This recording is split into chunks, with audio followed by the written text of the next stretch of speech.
Eitthvað svekkjandi tap í Ólafssal ætlaði að gera mér í hugalund. Þið kostuðu svo svolítið frá okkur hérna í lokin. Já, gerðum það.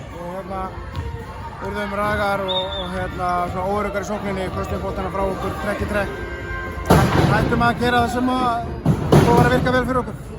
Og það er bara að gera lagið. Einhver ástæða fyrir svona þú sér svona fljótu bragði? Ekki svona í fljótu bragði, ég get pinpointað eitthvað strax hver ástæðan sé.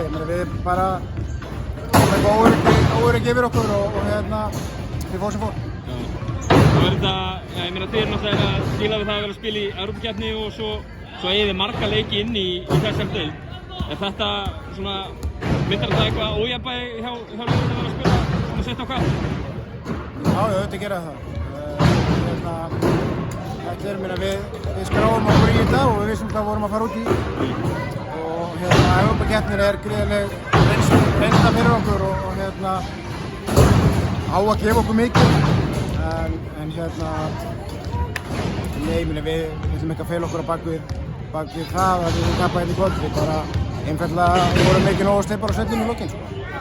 Næsti leikur 5. desember aftur gegn Fjölni úti. Hvað þurfum að bæta til þess að ekki fara svona þar? Næsti leikur er út í Tékklandi á miðvikudaginn að vísu. Já, en í Sölvi-deildinni. Í deildinni? Já.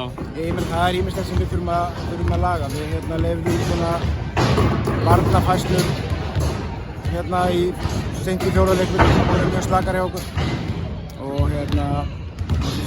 vorum bara óöruggar í sókninni, hættum að gera sem var að virka. Þannig að við þurfum að fara yfir fullt af hlutum og við getum lagað fullt af hlutum og gerum það fyrir næsta sunnudag.